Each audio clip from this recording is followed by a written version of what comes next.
Welcome to the Quiet Warrior Show, where we help top leaders find their pathway to incredible success and a lifetime of happiness. Here is your host, Tom Dutta, the Quiet Warrior. All right, everybody, welcome to the Quiet Warrior Show. I'm your host, Tom Dutta.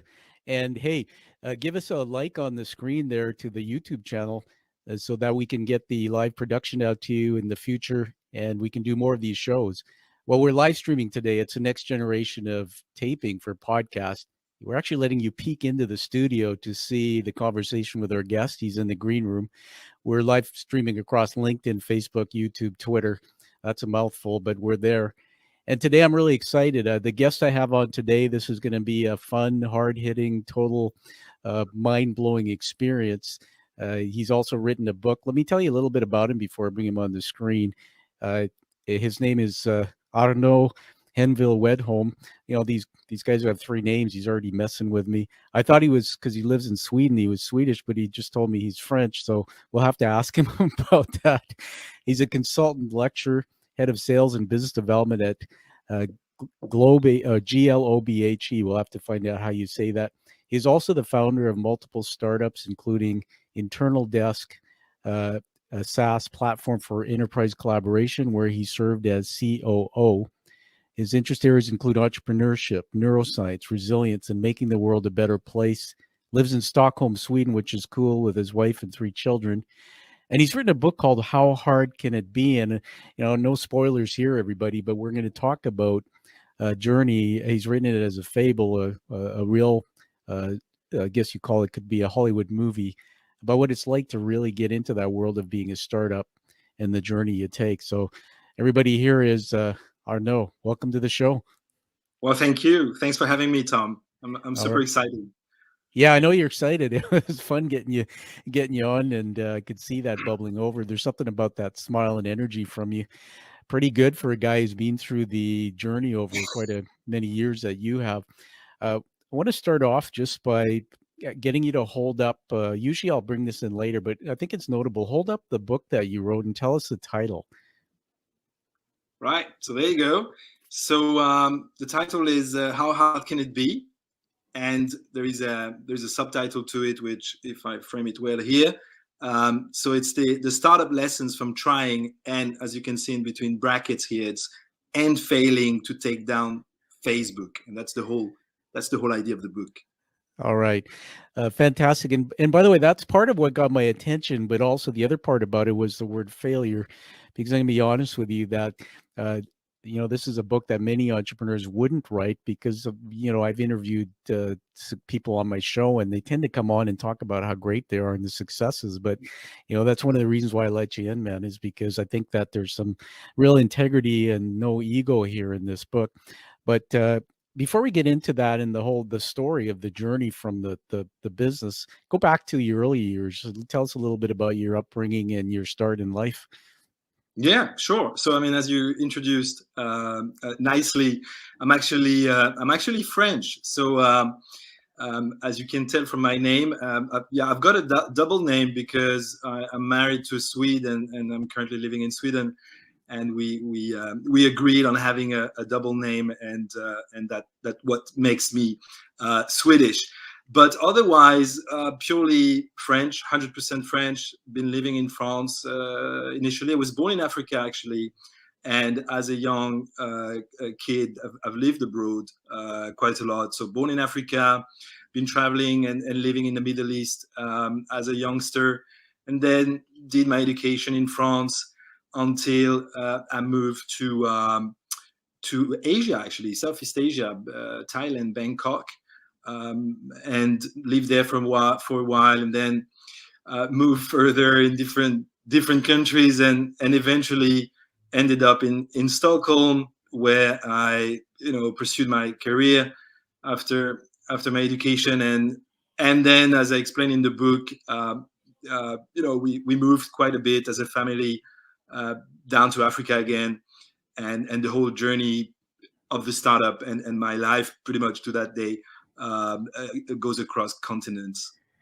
Yeah, that's pretty amazing. I'm gonna call you our nomad because That's it's a like, good one. we could put a map on the screen like they Yeah, had I in India. love it. Well, it's the movie where the plane's going, but we'd be over here right now. Uh, so your mom and dad, were they entrepreneurs from business, and all this movement you had, was that growing up following your parents, or was that more in your young adult life? So yeah, initially, so not at all in the entrepreneurial business or the no, not really.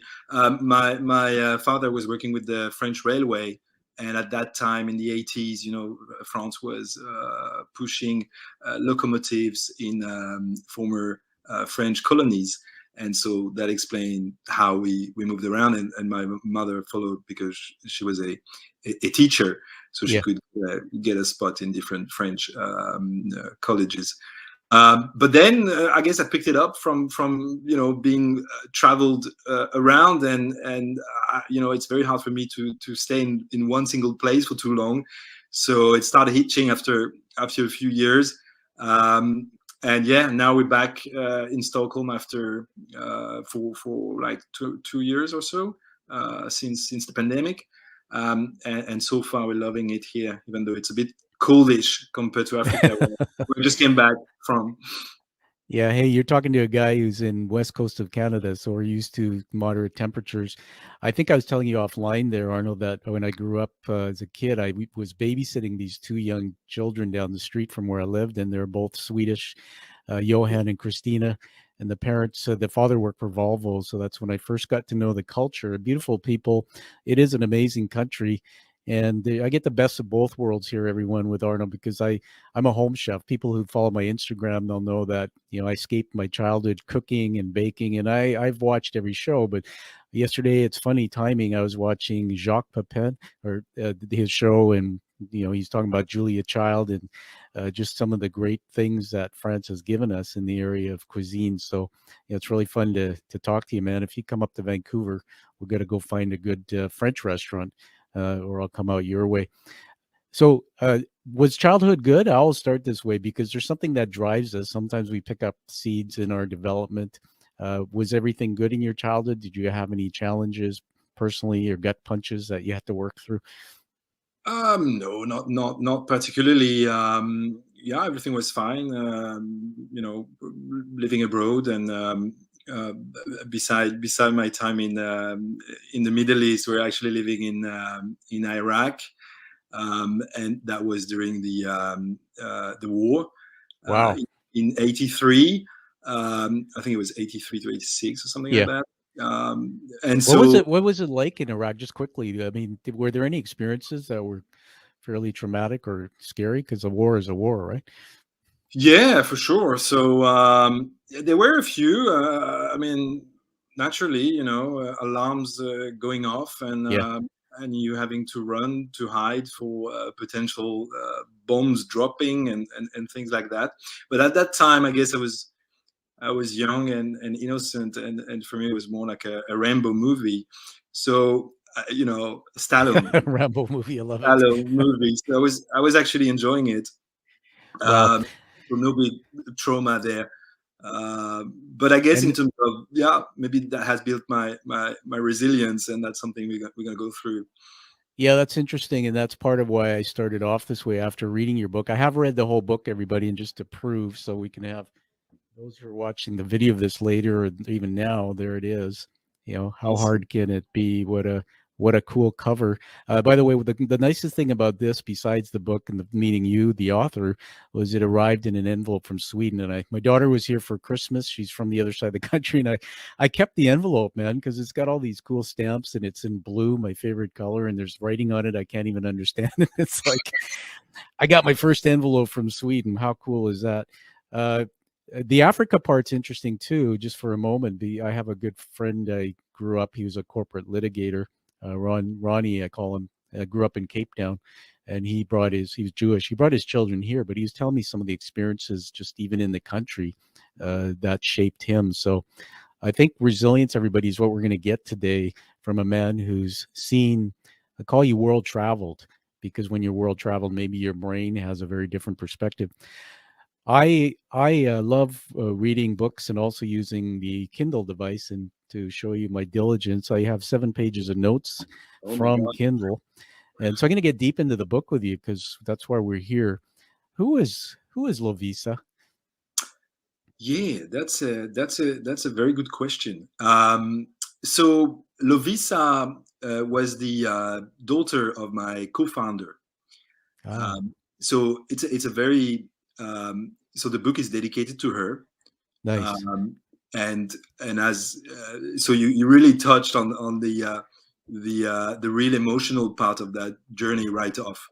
Um, and part of what I want to show with the book, actually, that it goes beyond, being an entrepreneur.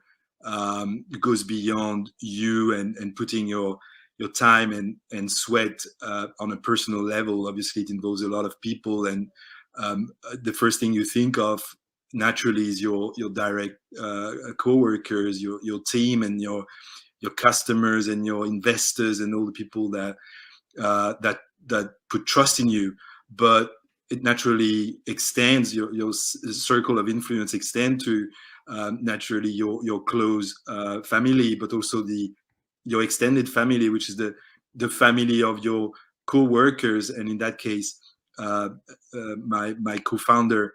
So unfortunately she passed away when we were doing the startup journey, which lasted for 6.5 years. And that's the kind of things that you don't really plan for as you set up to take on the world with your business idea.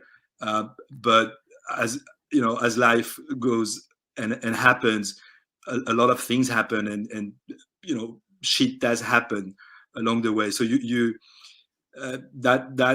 that happened to us, to him, and that was Yeah. traumatic for everyone. And so I decided long after. I mean, of course, it was really hard for everyone, but I decided after writing the book that this was a book for naturally for her, but for my business partner, because yes, I wrote the book.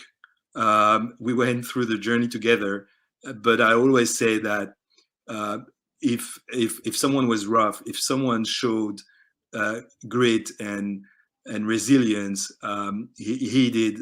Magnus, my partner, Yeah. did that way more than I did, because if you can imagine going through that kind of trauma and coming back and putting in the time and efforts and hours Yeah. to push down and really, with all the stress that the typical business venture uh, involves, and having your life being completely thrown away like this, and still having the stamina, the energy, and the desire to complete that journey that we had started together. I think that was remarkable, and that's why I decided Yeah. to open the book and as it dedicates to her.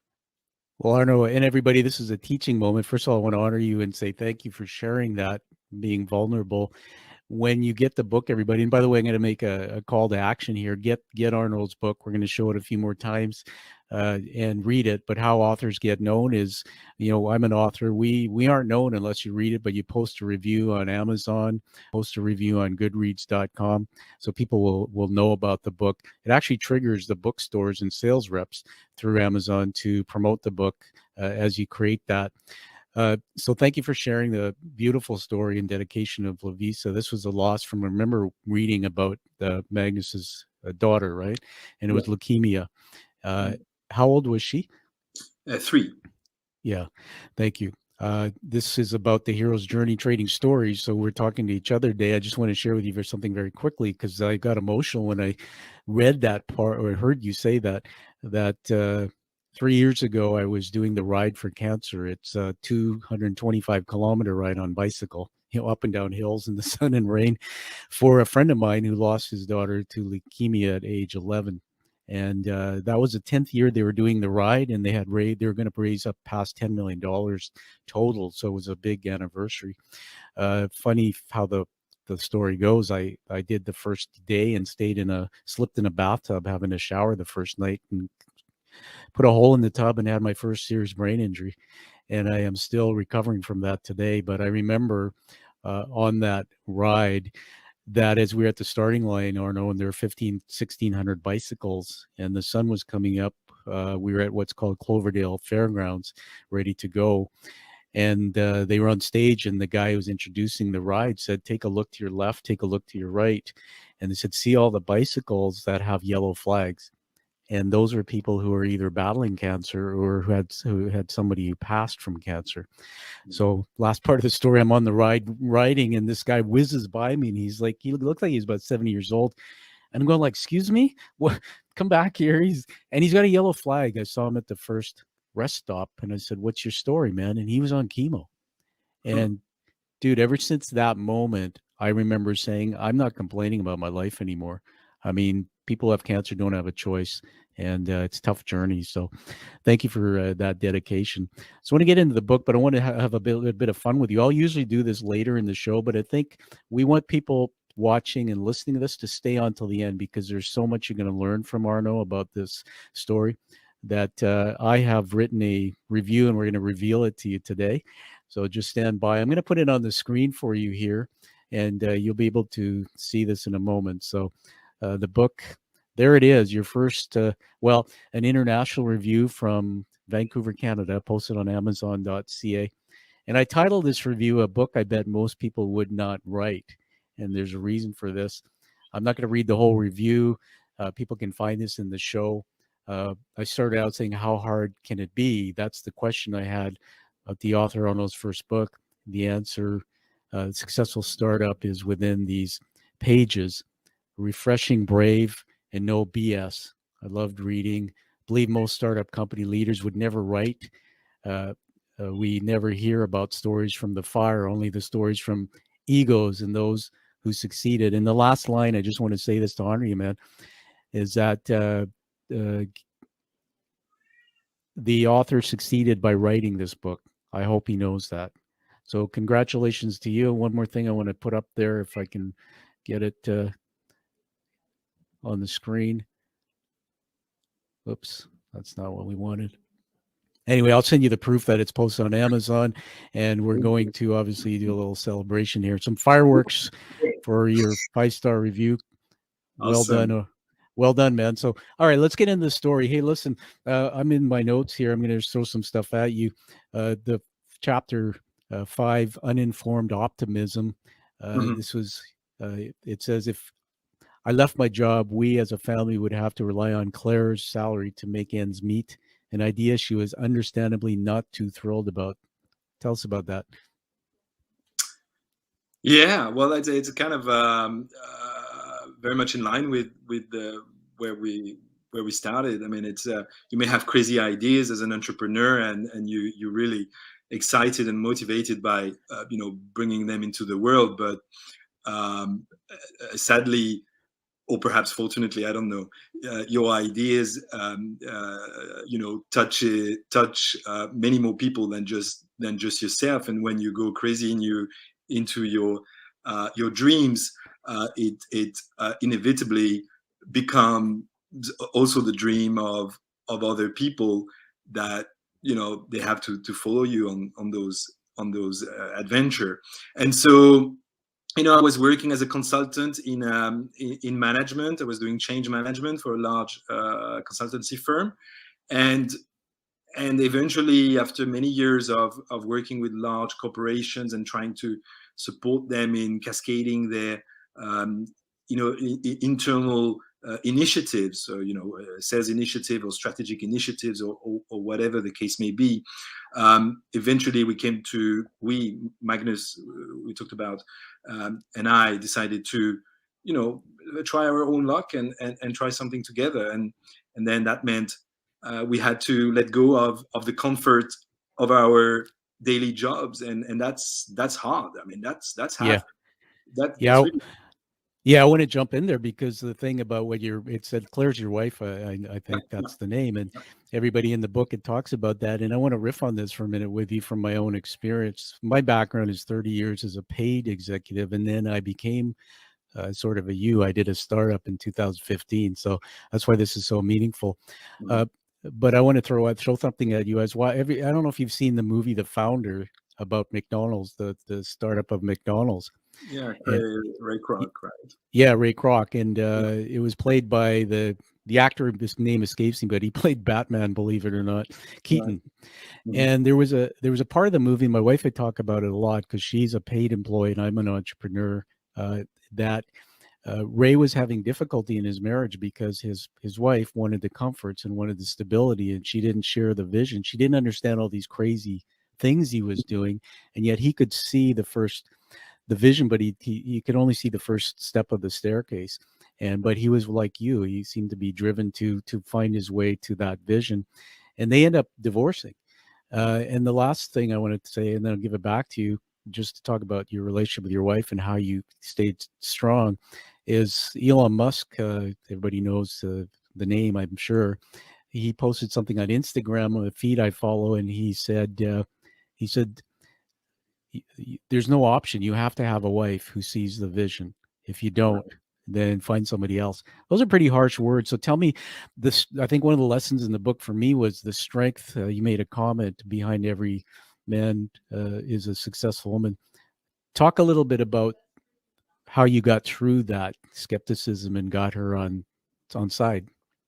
Yeah, well, luckily we had been together for quite a while, so she knew I was, driven, and this was not my first attempt, to be honest. So I did try before. I do open the book also. We talked about that, where I started something in Southeast Asia, and so she knew. I mean, she knew me. She know the kind of person I am, and to her it was not odd or utterly weird that I had yet another idea to bring to the world. So even though I had a lot of work to do to convincing her that, now it's time to try again, I mean, she resigned to, she had to accept, because that's who I am. That's what I do. I come up with stuff and try to make that happen. Yeah, so maybe the unsung hero here, and we'll attribute the show to both you and obviously all your partners and people, but the wives, the Claire. Yeah. And I certainly know, if you and I had time offline to talk further, I could tell you about my journey through my own startup with the trials and tribulations of my marriage. In fact, my wife and I want to write a book together, and we thought the title might be Blood, Sweat, and Tears, because that's really the truth about what you go through. So just tell us about the idea. So I don't want to spoil the thunder, but there is a URL that you guys captured, and coming from consulting into an idea you had. Just give us a sense of what that idea is, and then we'll get into the story. Sure. I mean, the idea. I mean, again, we are working as consultants, so we're working with behavioral change. So the core of what we do is understanding how we can help employees of large organizations develop the skills and the competencies in order to cascade, as it is said in the jargon of the industry, to cascade the initiative of the month, or of the quarter. And so that has a lot to do with developing, as I said, either internal capabilities, or internal mindset to make that happen. And sometimes it requires a big shift. Anyway, we're very focused on behaviors. We do change management. And at the same time as we do that, Facebook is really picking up speed. So we decided to launch our venture in 2012. And Facebook by then was, sort of 6-7 years old, accelerating, getting speed, getting a lot of traction in terms of users. At that point, probably around 600,000-700,000, and in the offer of the service is a lot of nonsense. We feel as management consultants, as behavioral experts, we cannot understand what drives 700,000 people scrolling through what we then called a feed of nonsense, and liking from their sofas pictures of cats with party hats and content of All play. right, hold on. I got this Right. image. I got to get it out of my head. A cat with a party hat. My daughter's a cat lover. That is hilarious. Oh dear. I'm sorry for interrupting, but I just want to say Yes. this, that I do not like Facebook. I've been a Facebook user for a long time. My daughter's 24. She refuses to have a profile. I won't get into bashing Facebook. I'll tell you why I don't like it. If you listen to some of the things I do in my backstory, I think I mentioned my injury, brain injury. I slipped into depression. I'm a big advocate of mental health. And at the C-suite, the founder level where you sit, Arnaud, so many people have mental illness. Facebook is all about comparing yourself to others and, becoming addicted to the dopamine hit, anticipating number of likes. It is completely, some people call it wastebook. And in your book, I love how you characterized waste of time. I just don't see the purpose behind it. So anyway, thank you for letting me vent on that. Carry on. Awesome. I mean, you're totally on point, and that's what we notice at the same time. So not only you have this weird cultural behavior, it seems, and at the same time you have a lot of research popping up with how, just as you said, the use of Facebook leads to depression, leads to increase in teenage suicide. I mean, there's a lot, slowly but surely, a lot of research is being done, and is showing that, well, it's not quite healthy after all. And so that gets us quite intellectually busy, and we think that we can do something to hopefully turn this around. Again, we're driven by helping people become better versions of themselves, and we're looking for ways to go against Facebook, and find a mechanism, find a model to make that, and a proposition to make that compelling. And so what we find is that as people, we're all driven by being something greater than we currently are. Yeah. At least we have that idea in our heads, and it ties into the the needs that we have to self-actualize. The Maslow pyramid, the more comfortable you get into your life, as soon as you have your primary needs met, then you move up that pyramid, and eventually you reach the summit, which is all about who you become, right? What should you do with your life, and grow those the capabilities. Yeah, I went full screen. You hold up the book again and just tell us again, just quickly, the title. Yep. How hard can it be? All right, everybody. Yeah, we're talking to Arnaud here, who's the author of the book. How hard can it be? There's a byline there. He's pointing to it. Again, I gave it a 5-star review. I just shared that in the preview earlier in the show. Please get it. Please read it, and please post a review, which helps his knowledge and wisdom get known. As we go further in the story, you're going to learn why more and more. I say that this is a book. This is somebody who has a lot of wisdom. Something you said was interesting to me, and I love the positioning of, we all desire to be our the best version of ourselves. There's so many ways to say that, and you can tell me what you think about this. One of the things I struggled with all my life, and it came from my childhood, and I meet many people who are successful, but I said this in my TED Talk when I did in 2020, that I realized later in life, in developing myself, Arnaud, that I was a self-worth chaser, not a success chaser. So I climbed the ladder and became a CEO and very successful in business. But when I got there, I was empty, and there was a hole in my soul. And it comes from things that happened earlier in my life. One of the things I always ask myself when I read a book like yours or meet somebody talented is why did you start the company? And that, I think what you said partly answered my question, that there was a deeper meaning and purpose behind this. It wasn't just about money, right? It was about doing something to be in service or change the world. So let's fast forward in the story. We're going to give you snippets, everybody. Not going to steal it all, because we want you to get this book. But there you were. And so the company started. You had this idea, which you greatly explained to us. We're now in chapter 7, Growing Pains, and page 76 on my reading. I'm just going to read this and give it back to you. I put trouble in the margin. We were in shock when we realized our engine for growth had stalled. What's going on? Yeah, well, it's the startup journey, at its core. The startup, the journey is filled with ups and downs, Yeah,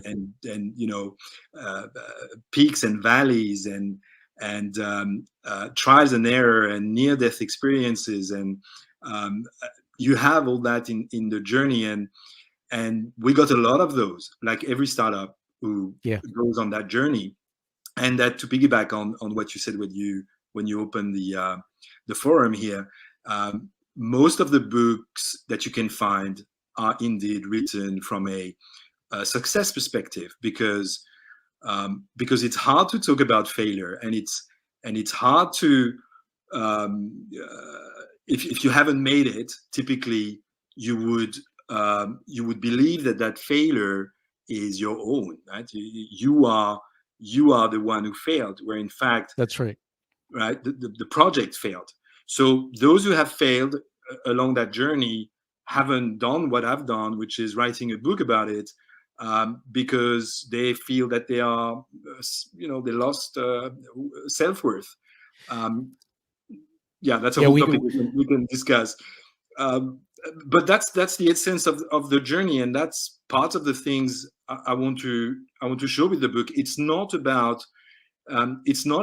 the end goal, and to refer back to what you were saying, money, is irrelevant at the end of the day. You see a lot of people who are super successful, being CEOs or being billionaires, or whatever, and yet committing suicide, because the chase of the hunt of the money was fun for a little while, but once you have it and you realize, well, actually that wasn't what would fulfill me, because what fulfilled people is, as we said, is becoming what they want to become, or becoming something that adds value to someone else. I like this sentence, like, your life, which is a bit weird to comprehend, but your life is not about you. It's Yeah, about all those people you can touch, you can impact.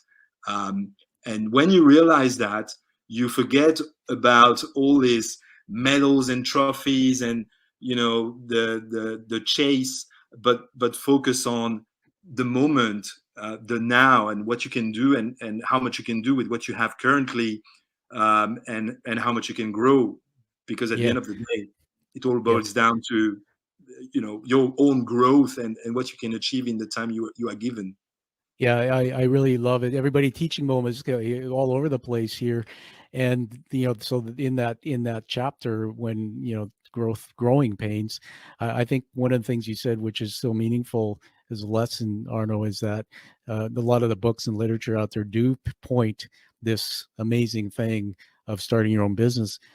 You've got it all through your book, information about, for example, you're going to fail 7 times before you reach success.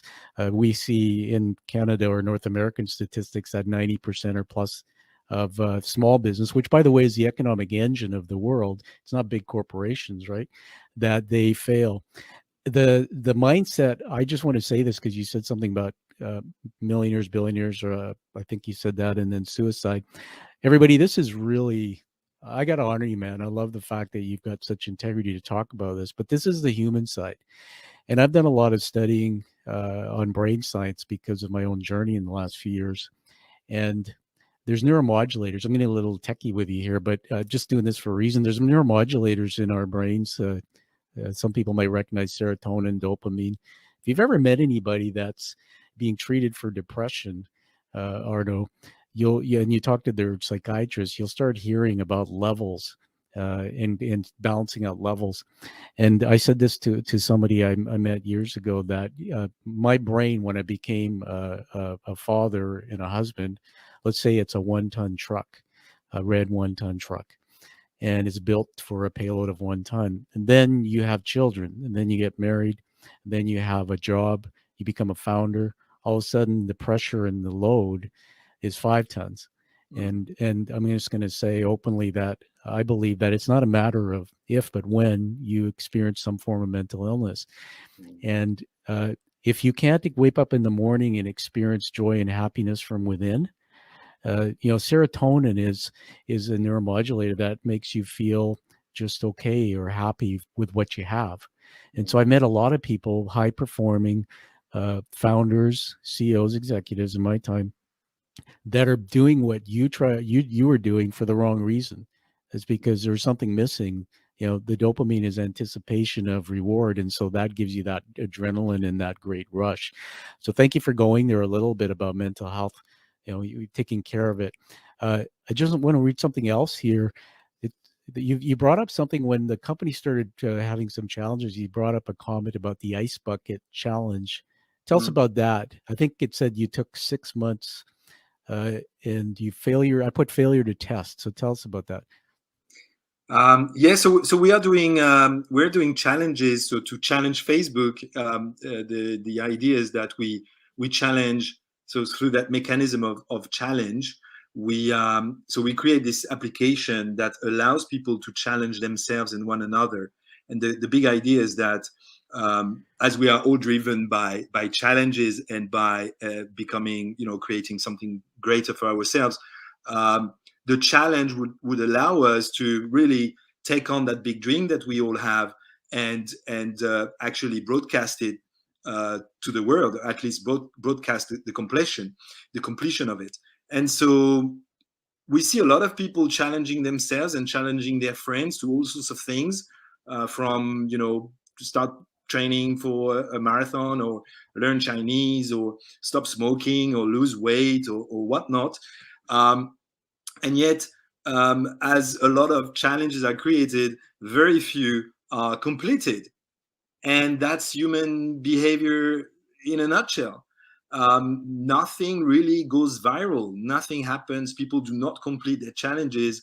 And people find excuses for themselves, even though initially they did commit themselves to do something different. We didn't ask them to do so. There was no gun on their head for them to do so. They, from themselves, from within, decide that they need to do something different. And yet, when given the opportunity, very few people would do it. And that is tricky. I mean, that is human behavior in a nutshell. You get busy with all sorts of things. You get to travel. Yeah. Not anymore. But, life happens, and then you deprioritize what apparently was a big priority of yours. And it's interesting to have this conversation right now, because this is January, and a lot of people are signing up for gym memberships. Setting goals, yeah. Right? And you see this every year. The biggest funny about that is most gym memberships don't get used. Well, exactly. Because it's easy to have big dreams, right? It's very easy to come up with something crazy, like I'm gonna, build up so much muscle. I'm gonna be a CEO in 2 years. I'm gonna do an ultra marathon, or whatever, or really whatever your ambition is. And if you have too big ambitions, and you look at the big thing, and you cannot break it into small pieces that you would swallow slowly as you go forward, and create that dopamine, not from getting the actual thing at the end, but from the release of it as you achieve small steps towards that success, right? Yeah, it's so well said. Everybody, we're talking to Arnaud, the author of the book, and I'm going to hold it up this time, How Hard Can It Be? And he talks about success, but also failures of a startup. The interesting thing about dopamine is that I learned is people think it's when you get the actual goal, the reward, but dopamine's released in anticipation of reward. And it's just so counterintuitive to me. What a cool idea, though, everyone, that you're hearing that. I mean, it sounded cool to me that, hey, why don't we gamify this thing to help people set challenges and use it at, maybe in the workplace or whatever. But then again, do you want to be online and, have somebody kick your butt or to show that you're failing in your challenge? Hey, dude, I'd love to get into a game with you and kick your butt, because I think you would push me to the highest level, given that you've got that resilience. But I got to say this because my brain's multidimensional, that I had a journey in my head about all those and I've never watched them because I just don't like them. Those virtual reality shows, like Everybody on the Island, they're competing against each other. It's all prescripted, blah, blah, blah. And I guess that's really the truth here, that if I open myself up to vulnerability on Facebook as a human being, and I show that I'm failing at a challenge, I got to deal with the mindset of that, right? What are people going to think about my fears? And I love the idea, because if you could accomplish that, if you could pull that off, right? Talk about a ripple effect in terms of teaching people resilience and how to actually, achieve. I want to get back into the book for a minute here in my notes, that you had a big win. And the chapter 8, we see the word pivot. So we're talking about, your startup journey, and the company started struggling because the idea didn't seem to stick. But then there's this word pivot. And I wrote down here, you had first client, and I wrote the symbol $= And I think you were looking to get some funding. And there's a very interesting comment, which seems like, but it's like, you can't raise money without an income stream. And I think there are many startups I know, people I know, who are busy with the idea, getting it out there, but they don't realize there's no cash flow, and you can't bring on new people and build without finance. So something happened. You had a big win, and then you met somebody named Pio. Tell us a bit about that, as that part of the story. Yeah. So I mean, eventually, as we try to displace Facebook, and we kind of are not successful, not because of our own limitations. I mean, the platform was working, etc., but because people do not actually do what they themselves commit to do, because it's human nature and it's hard. We decide to take that challenge platform into the corporate world, and this time, since we have that wonderful platform that does the trick, we invite corporate leaders, HR directors, senior vice president of sales, whatever the function is, and they manage people, to challenge their own staff to do things, to like a sales challenge, for example, to increase sales for the quarter, or to reduce inventories for service aftermarket people, for example, or to talk about corporate values in a large organization. And that is fairly easy to do, because the leader has something on his mind, and he or she has a strategy to be implemented, and the idea of suddenly gamifying the project is quite appealing. And what we want to do, instead of the typical change management way, which is top down, right? So you have this strategy that you need to execute, and then you cascade it down through the organization, and every level management has his own task of things to do, and eventually it trickles down to the front employees. Here we want to bring the frontline employees into the change process itself by making it more engaging, more fun, more gamified. So that works really well, actually. So we get to challenge many large organizations, Fortune 50 companies, to do challenges with us across the globe, and that is a very exciting time. So that was the first pivot. So we did 3 pivots, 2 main pivots, and so that was the first one, from a consumer-driven product service to a B2B product. And then I wrote in my notes here, I think it's on page 96, it says we were extending the life of our company by at least 5 months. There was something really interesting that came out of this reading in this area for me. And there was, I think it was Peo or somebody said that if you have too much cash reserve in the bank, you're not being innovative or taking enough risk. And this is where I step back, and it's a teaching moment. I want to ask you to talk about it. My wife and I, when we were paid employees, she's a manager, I was an executive, we never had that issue. There was always that paycheck coming. And when I started being an entrepreneur in 2016, man, my mindset was all screwed up, because I wanted to have a year's worth of reserve in the bank, and I was stressing out over it. And here you are, and you got this thing going, and you have 5 months, and you wrote that gave the company a lifeline and breathing. Tell us that doesn't seem like a lot of money, but that's probably the way it is, right? It is the way it is. I mean, again, it's back to the, if you are comfortable, if you are too comfortable, regardless of the situation, and Yeah. that can apply throughout, I mean, across your, the different buckets of your life. If you are comfortable, if you're watching TV, enjoying popcorns, you're certainly not going to put on your sneakers and go on for a run if it's -10.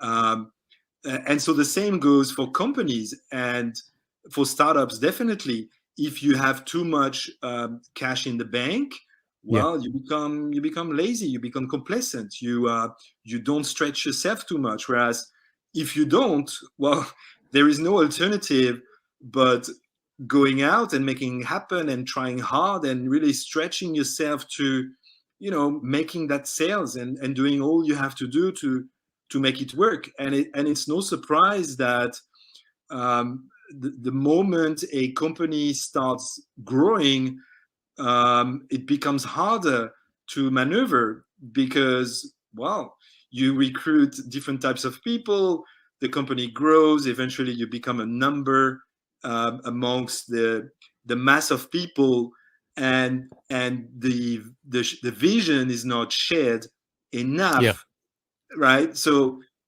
there's the comfort idea, and keeping that discomfort alive, I think, is key to driving engagement. And again, you can relate that whether it's in your private life or your corporate life.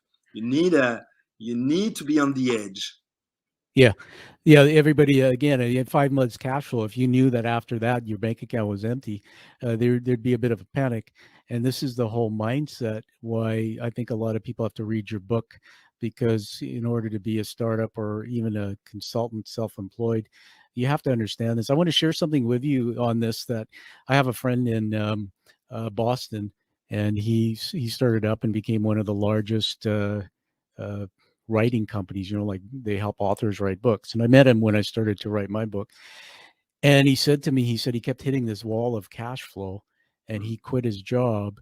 And then he had that same pressure in the family because the wife, was worried. And he said a guy took him out for lunch. It was a mentor, and had coffee, and on a cocktail napkin, he drew out this diagram, and it changed his life. And he said, the guy said, okay, I want you to write down your basic household expenses, what you need to pay your bills. Then I want you to take, what do you say, 60% of that. And that's the number you have to cover.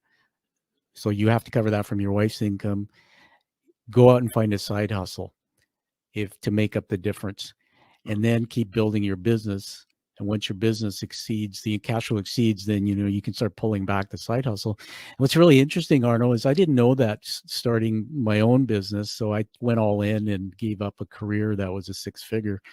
And then I came across this article that Warren Buffett, I think you know the name, he's a billionaire, and there was a comment that I didn't know this, but I think it's fairly accurate, that most millionaires acquired their wealth after the age of 55. And it also went on to say that most wealthy people running businesses, they don't talk about it, but they do have a side hustle. They've got something else that, whether it's another business or it's another form of stability. So very interesting. I wanted everybody just to have that as a teaching moment from Arnaud here. You guys started running into cash flow issues, signed a big client, had this sense of, we're breathing now. One more thing I want to put it back to you on is your background is consulting. I think you've done different things. Looks like sales too. Yeah. Here's the thing I learned, and I've worked with some entrepreneurs in their business, that we only have a certain personality. I have my strengths and I have my limitations. In my career, maybe I have experience with operations, or maybe I have experience with sales. Tell us about when you step into that role of a founder. Most businesses, to me, start off the side of your desk. You and Magnus had an idea and like, let's go after this. But then it's just the two of you. And as you show here, you can't hire people until you have cash flow and you have resources. But that means maybe you don't have all the skill sets needed. And I'll add this last point and then give it back to you to talk about that. There's a book that's well read by Napoleon Hill that's called Think and Grow Rich, that I'm a student of it in some of my work. And he came up with a success formula earlier on, the first, I think, on how people are successful. he studied Henry Ford and folks like that. And one of the principles in there, he said, was the mastermind, the power of masterminding, which I guess is like in business, maybe having an advisory board or a group of people you can get together with and share ideas with a common purpose. When I started my business, I really didn't have a mentor or a mastermind group. So I'm trying to say something here. My brain is a little bit cognitively challenged because of my injury. But what I'm trying to get at is you have to have the balls to say, I don't know everything. And, you guys were saying in your book here that you guys cut corners because you're trying to capture the market fast, but you got to have other people around. So how do you deal with that when there's just two of you? You can't afford to hire consultants. How do you manage those risks? Yeah, no, that's a brilliant question, Tom. Well, you do what entrepreneurs do, right? They are multi-talented, or they try to be multi-talented. So we found ourselves being lawyers, being sort of consultants. We're kind of doing everything. But it's true that we had our core. We all have a core, and Magnus was definitely on the sort of administration, the very structure things that we have to do legally, and the financing part, and Yeah. all that very structured work.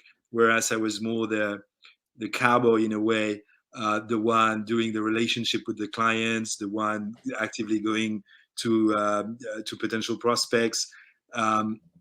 So yeah, we had split the company like that in terms of responsibility, and then obviously we had outsourced coding and programming. So we created this little team because that was the core of what we were doing initially. But yeah, totally. You can't know what you can't know, right? And I think that you should really focus on what you're best at, because it's so hard to. I mean, life is too short to try to master everything. You can't. I mean, you have right. You have an inclination to. It's interesting. It's probably from your DNA, or I don't know, the programming that you are given from birth, from the culture you evolve in, and all these shortcuts that you're being downloaded with.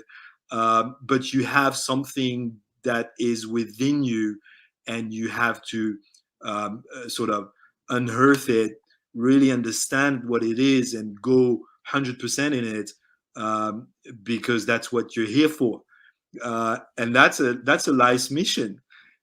What are you here for? Why do you do what you do? And yeah, we can connect that to the book, and the purpose of the book. But I think hold that book up again. Everybody, yeah. talking to the author of the book, How Hard Can It Be? There it is. Oops. Get it. Yeah, it's yes. perfect. It's a story written as a story about his 5 or 6 year journey with a startup project that went through many ups and downs, and eventually, we'll hear the end of the story in a minute. Thank you for holding that up. I want to go a little bit deeper on something that you at some point in the book. I think I wrote chapter 11, Business Unfiltered.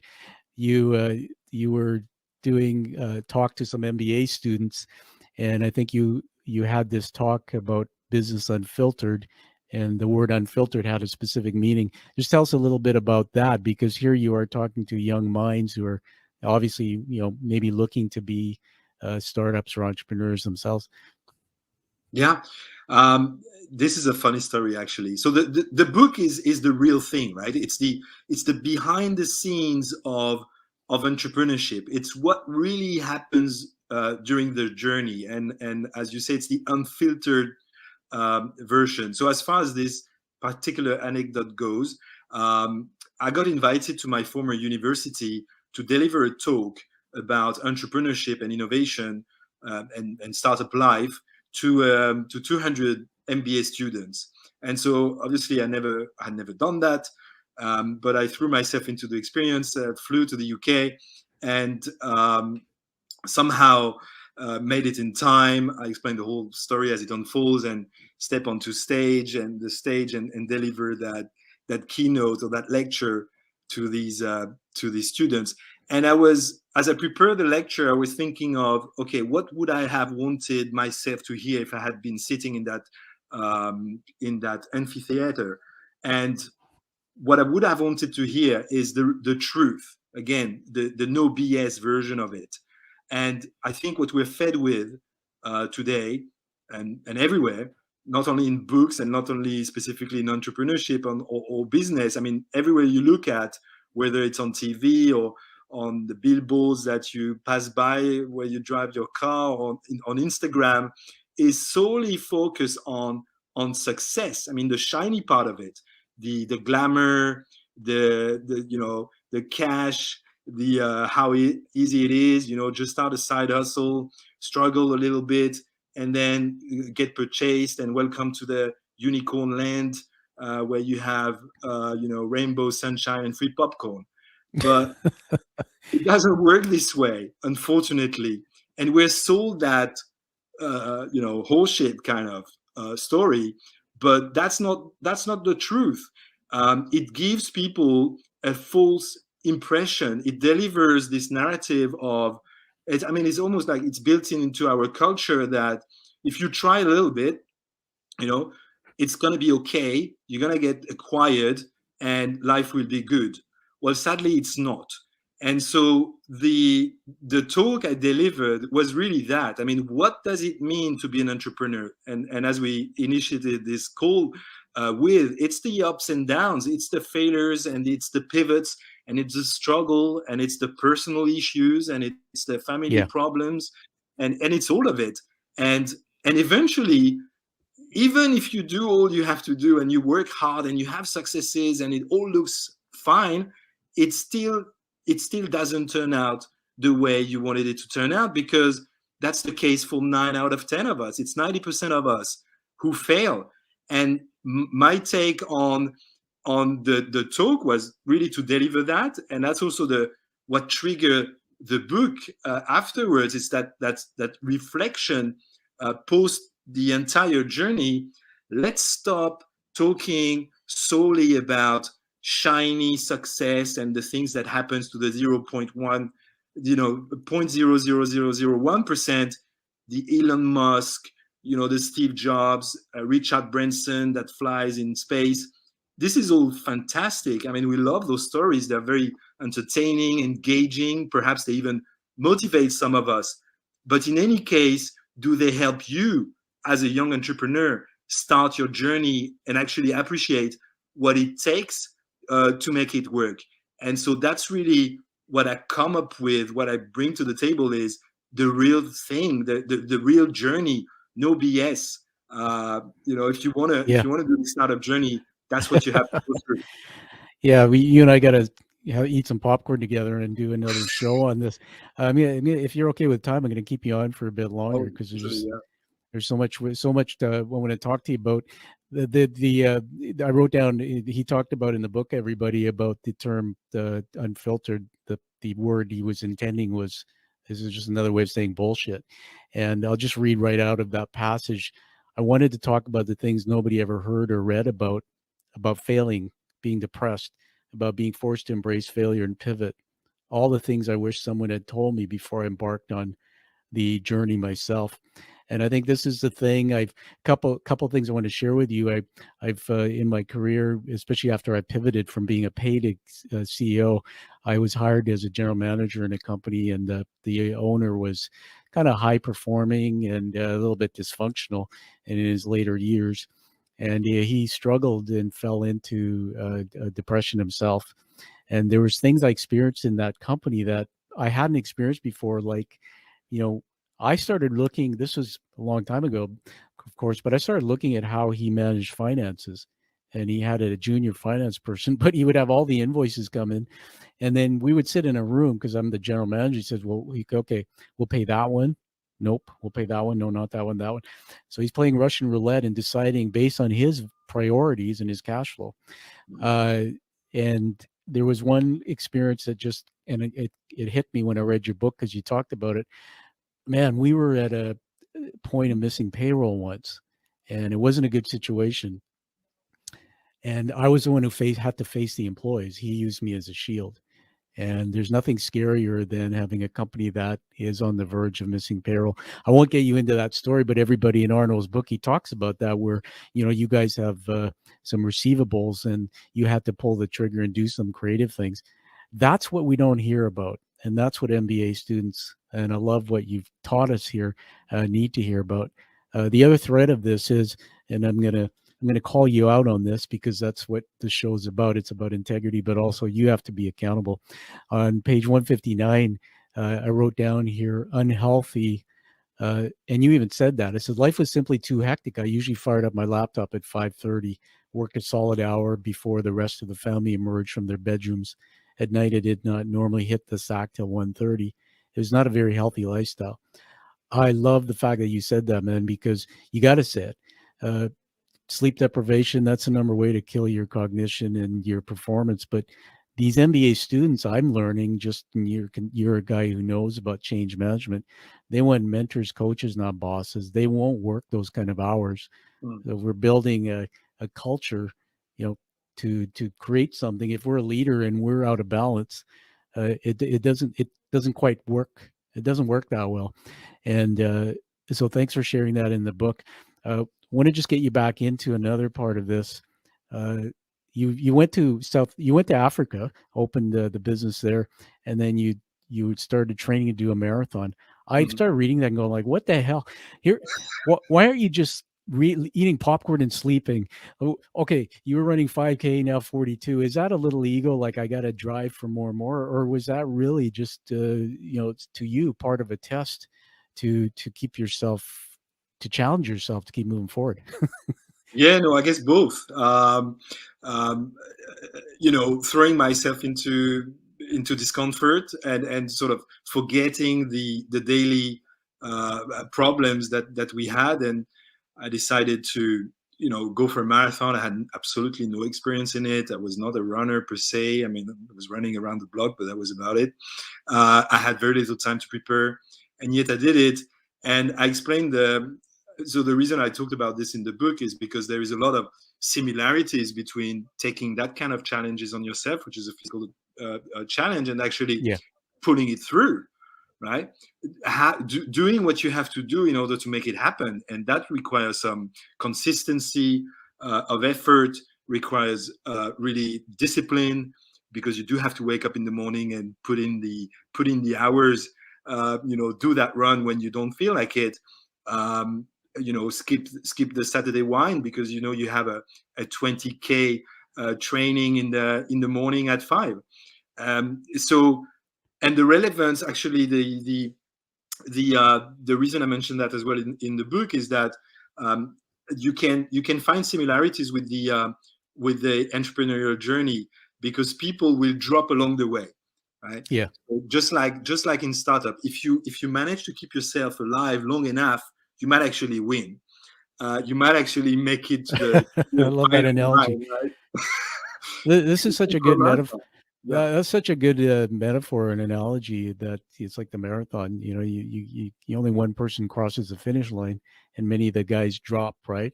And it's like, how do you, even if you never win a marathon, how can you keep picking yourself back up? I think that's one of the things everyone that's teaching throughout this book about building his startup. Now, you pivoted 3 times. I'm just going to fast forward. They say 7 failures. We won't get into all of them because people will read it. But they get to this point here where chapter 15, the party is over.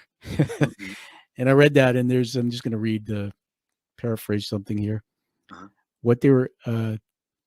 So it looks like Facebook kind of jumped ahead in some ways.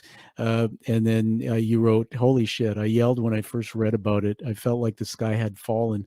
For almost a year, we had been telling prospective clients who had a hard time understanding what the heck a social intranet was, that the easiest way to think about it was to think of Facebook, but for work. We had been gradually warming up plenty of big corporations to the idea, and then boom, there it was. The real Facebook at work was about to launch. Tell us about that. Wow.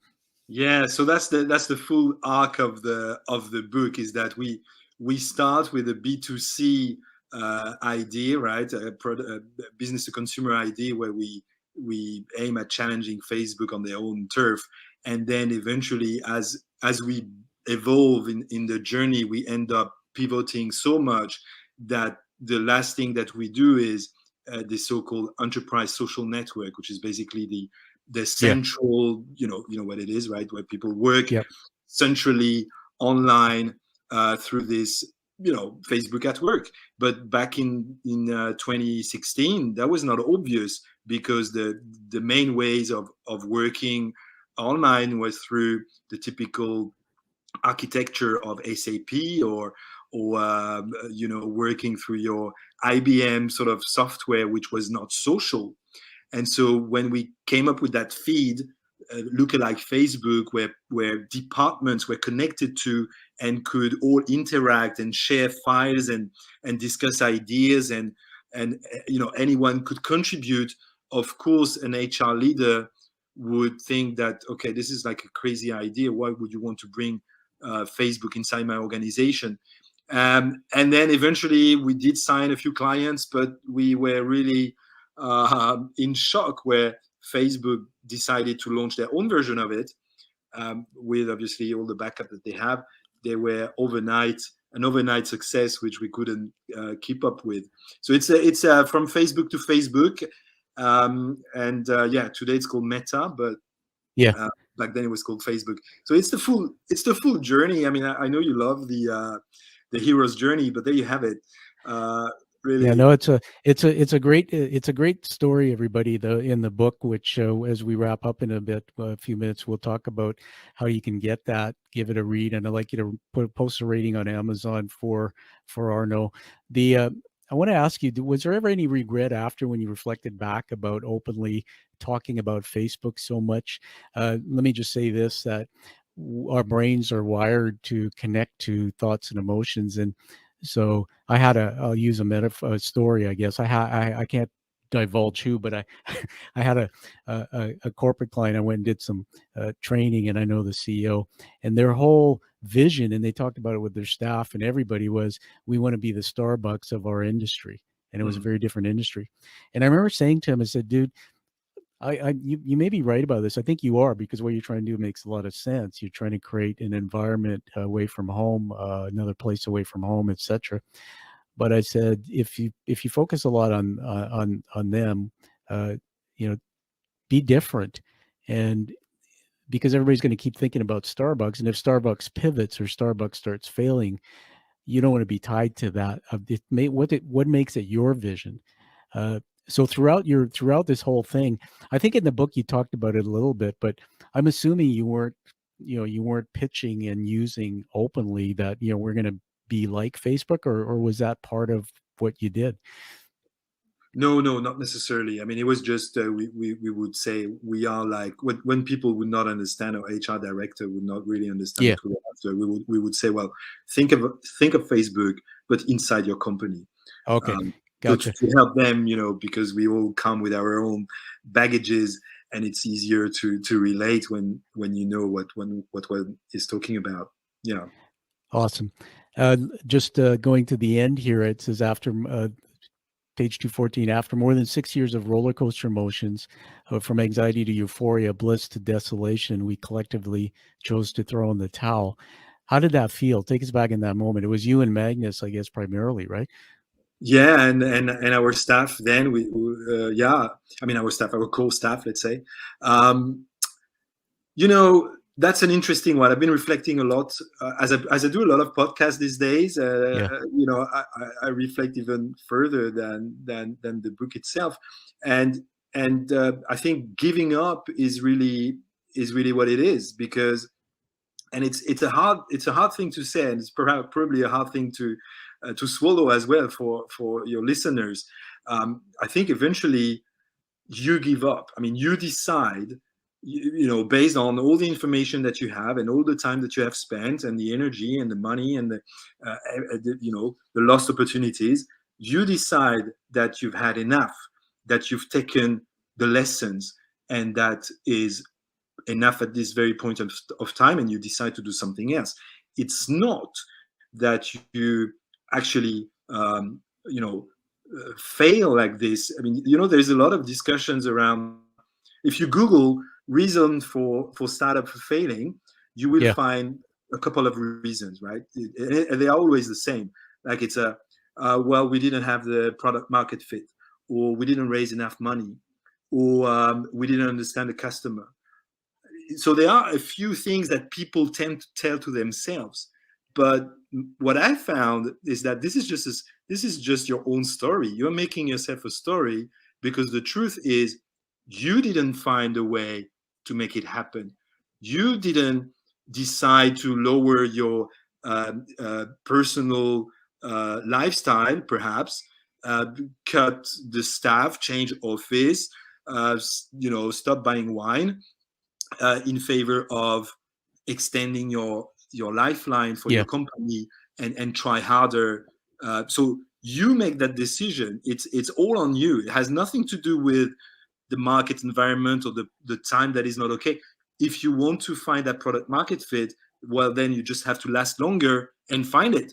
So, and you can have that discussion. I like I've worked a lot with employee engagement, and I guess also a hard stuff to be talking about, perhaps. But I don't believe there is such a thing that employees are not engaged. It's not that, I mean, you decide not to be engaged ultimately. If you really believe in what you're doing, if it's part of your passion, and you wake up every day and you're so driven because you want to make this happen, then you'll be engaged. Yeah. Right? Absolutely. It's not just about the rainbow, whatever, and popcorn that you talk about. I want to just acknowledge, and first of all, love you and your story, man, and just your integrity. Everybody, the book, when you read it, it's all like this. It's truth. It's not BS. And very few books I've ever found in my career outline the details, the granular details. And so I want to just make a bit of a comment about this, that it's very easy for corporations who have buckets of funding, whether it's shareholder value or whatever, to try different things and fail because they have the funding to get back up again. Arnaud, I want to tell you just really quickly that one of the roles I had climbing the corporate ladder was a senior director role at one of our largest telecommunication companies. And they had just merged, and this goes back 20 years. And they came in, and it was traditional telephony back then, twisted copper pair wires, right? Payphones, imagine that. And the CEO came in, was from the UK, son of a wireman, or a guy who climbed telephone poles, but very smart. They pivoted.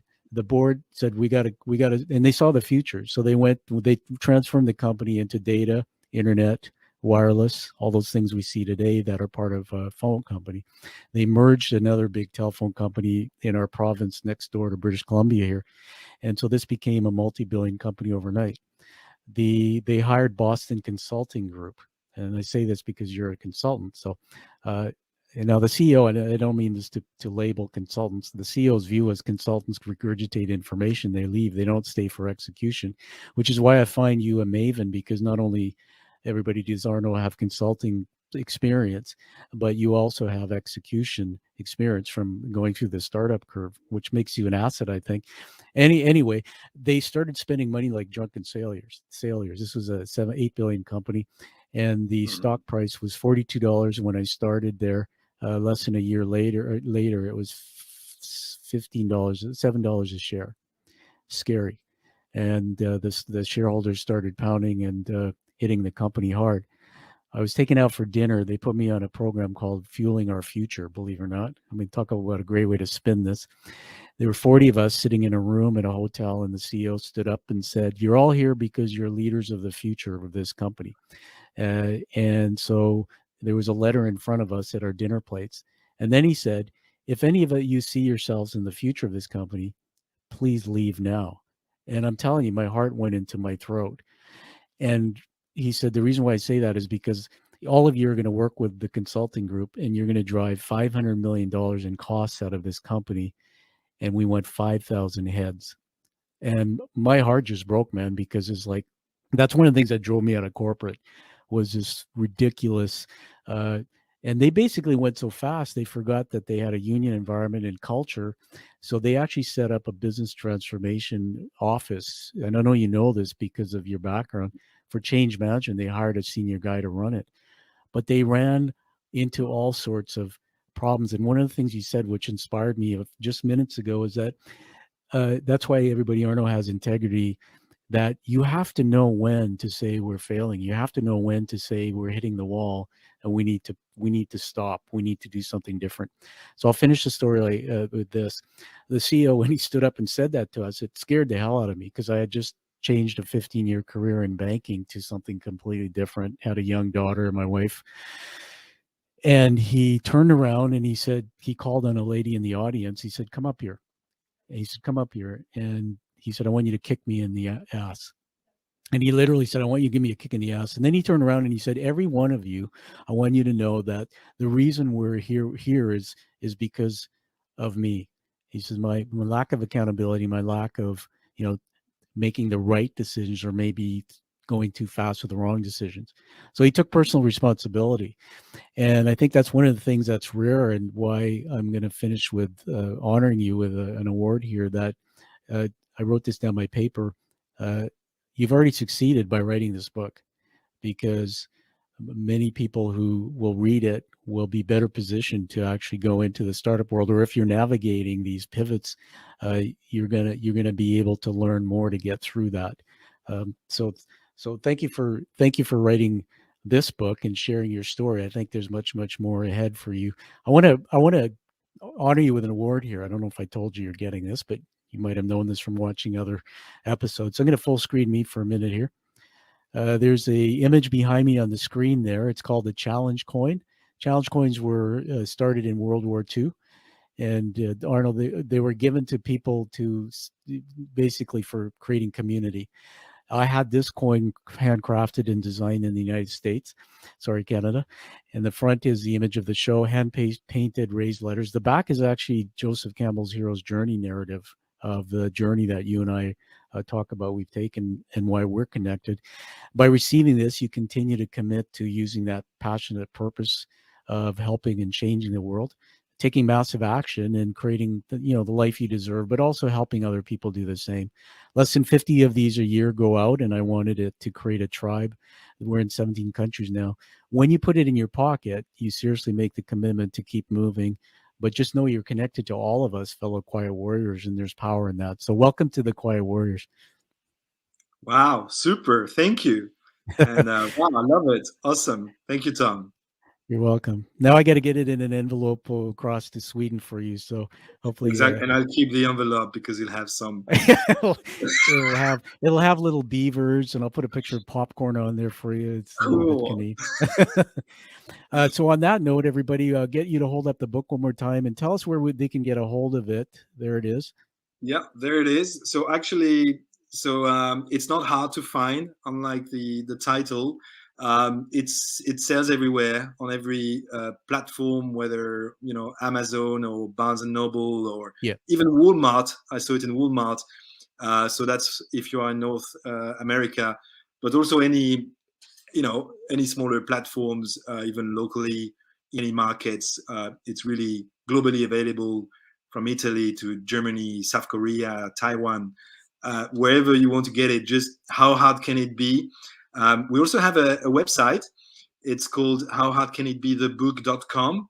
And there I want to create this community of warriors, this community of entrepreneurs who want to be, want to go that journey and get more knowledge from me and what I went through. And so there is extra material for people who get the book. They send the receipt to the site email address, and they get right away an additional ebook with what I call the 7 traps on the road to startup success.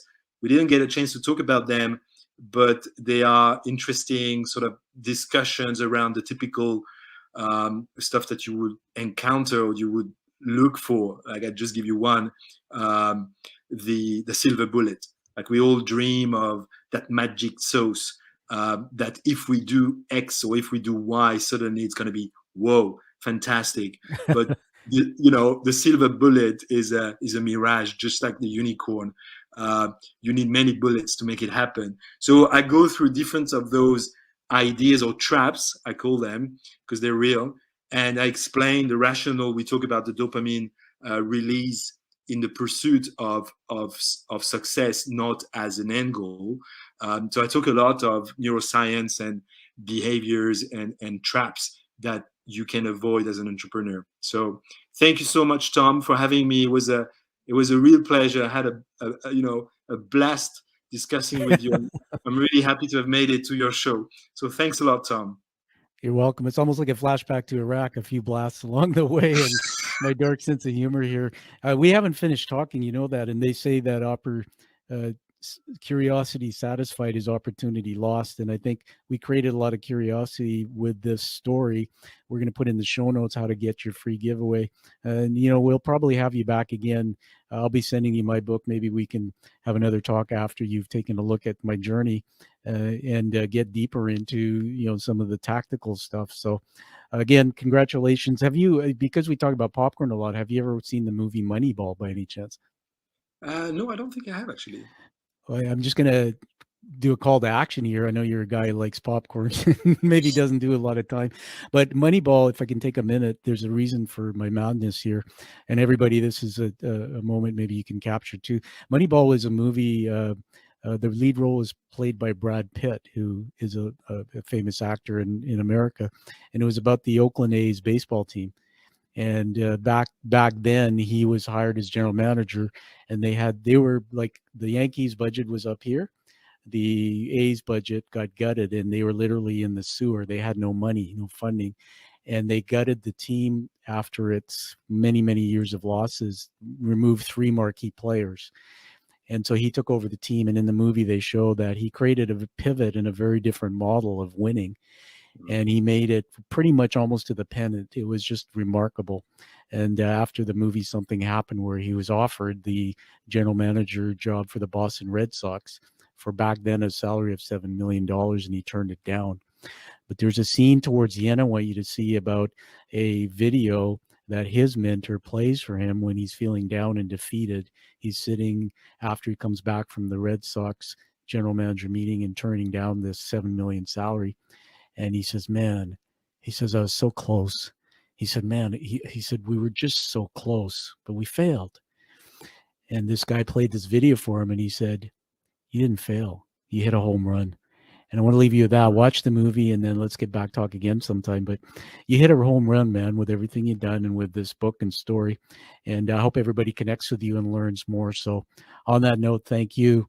And everybody, find that true purpose and passion like you hear from Arnaud here. Take action and create that life that you deserve and desire. Thank you. Totally. Thank you so much, Tom.